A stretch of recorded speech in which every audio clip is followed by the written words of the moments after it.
In the world of business, there's a notorious scam that both buyers and sellers need to be aware of: the triangle fraud. This nefarious scheme involves a third-party entity posing as a legitimate intermediary between a buyer and a seller. The fraudster pretends to facilitate the transaction, but their real intention is to siphon off funds, often without the knowledge of either party.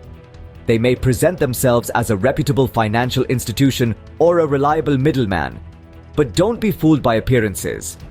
Now that we understand the concept, let's delve into how this scheme unfolds. This session is powered by NavaTies and the International Trade and Engagement Platform. It is a one-stop place for learning about international trade or for any support and service related to exports and imports. For more information, visit navaties.com. Registration is free. Imagine a scenario where a buyer, CN Electronics, wants to purchase electronic components from Singh Holding. Little does CN know, they're about to walk into a trap set by supplier A and a fraudulent intermediary. To maximize profits, Singh Holdings introduces CN to Fraudulent Intermediary Limited, painting a picture of a reliable intermediary with expertise in international trade transactions. Blinded by Singh Holdings' recommendation, CN enters into an agreement with this seemingly trustworthy entity. As part of the transaction, Fraudulent Intermediary Limited issues a pro forma invoice, a document that appears completely legitimate, complete with Singh Holdings branding and contact information. CN, none the wiser, makes payment to the intermediary as directed in the invoice, wiring funds to a designated bank account. But here's where the plot thickens.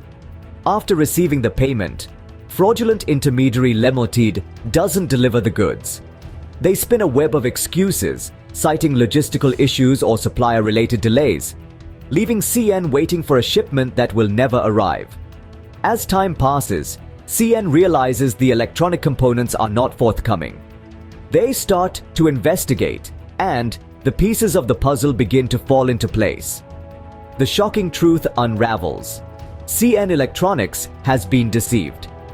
They've paid for non-existent goods, becoming a victim of a meticulously planned triangle fraud.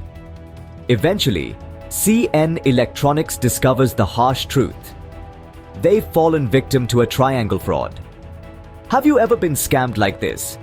If yes, for more information, visit navaties.com. Scams page. We also request you to like, share, subscribe, hit the bell icon, and give us your comments on this session. The question now is, how can businesses like CN Electronics protect themselves against such scams? The answer lies in due diligence. It's crucial to verify the legitimacy and reputation of any intermediaries and suppliers before getting involved. This means checking credentials, examining track records, and seeking out reviews or references. Furthermore, businesses need to ensure they understand the ins and outs of their transactions. This includes the specifics of the deal, like pricing and delivery terms, but also the broader context, such as international trade regulations and common fraud tactics. In addition to individual vigilance, regulatory authorities play a crucial role in preventing triangle frauds. By enforcing strict rules and maintaining oversight of international trade, they can help detect and deter fraudulent activities. By staying vigilant and conducting thorough checks, businesses can guard themselves against the damaging effects of triangle frauds.